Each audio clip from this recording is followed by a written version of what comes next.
Mercedes Benz W219. Specifically, we are going to test and review the CLS500 model, which shares this chassis code. A car that is truly beautiful. Even though it's old, it remains both beautiful and powerful. So, first up, we start with the rear-end trailer crash test. For such an old car, the performance was truly extraordinary. I can even say this performance is on par with modern cars. As you can see, the car really managed to protect the occupants, and even the A-pillar didn't bend much. This is fantastic. Let's move to the next test, the rear-end impact test. Here, the back of the car will be hit at 64 kilometers per hour. As you can see, the car performed extraordinarily well again. Everything was excellent. This is amazing. I can even say the C-pillar didn't bend at all, unlike other cars we've tested before. Now, the side impact test. This is supposed to be the hardest part for this car, but this car managed to get through it very well. And I really mean it. This was the best side impact test I have ever done. It is truly astonishing. The B-pillar is incredibly strong and sturdy. This is fantastic. This is absolutely fantastic. Now that we know the B-pillar is so strong, I want to test it with something else. I want to hit the car, specifically the B-pillar, with this cart that has a cylindrical front. As you can see, the car performed very well. Especially the middle pillar, B-pillar, was extraordinary. I really have nothing else to say. I have applied the hardest possible tests on this car. Let's go to the head-to-head crash. Our head-to-head crash is like this.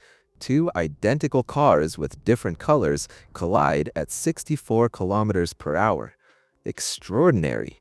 I honestly cannot find any fault with these two cars. Now let's go to the frontal offset crash.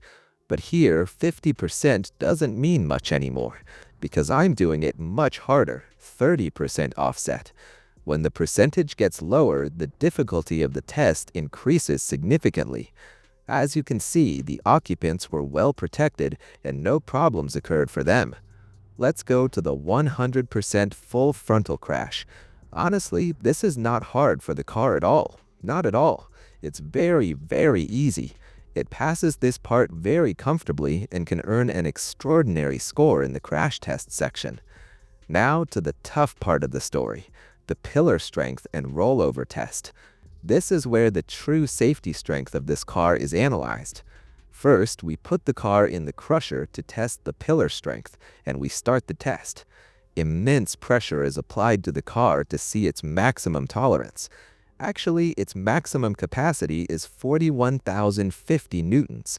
That means about 4.1 tons. Okay, we take the car to the roll cage for the rollover test. And as you can see, the car goes up very easily. Really, only BMWs annoy me in this part. Alright, we start our test to see if it can protect the passengers or not. Very bad impacts were inflicted on the car. But this didn't stop it from protecting its occupants. I can give a very good score, 5 points, to its crash tests. Let's go to the acceleration and braking test. We put the car in sport mode and, yes, it managed to go from 0 to 100 kilometers per hour in about 6 seconds. For its braking test, I can say it stopped from 100 to 0 kilometers per hour in 44 meters. Considering the age of this car, we can't be too hard on it. It's a decent number. Now, the suspension test. Since this is a sports car, we can't expect too much, but honestly, it's showing a very good performance in the suspension department. On the cobblestone, it was excellent. Let's go to the other ground. On this ground, we see the least amount of shock transferred to the dummies inside. Let's go to the bumpy road. This could be hard for this car. As you can see, the car is still showing a very good performance. This is fantastic. This is just fantastic. Now the city speed bumps. I suspect this might be a bit hard for the car because its ride height is a bit low, but we can say it's passing through well. We can't really criticize it.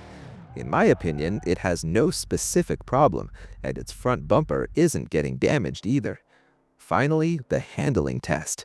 We don't expect too much from this car here. Why? Because due to its powerful engine, it has a lot of wheel spin. We start at 55 kilometers per hour and we see the car passes this speed easily. So we take the speed up to 60 kilometers per hour. At 60 kilometers per hour, this car can also pass the test easily and earn the passing standard so far. We take the speed higher and set it to 70 kilometers per hour. This is where it gets a bit hard for the car and it hits one of the cones. But I don't know, do you guys accept this speed for it or not?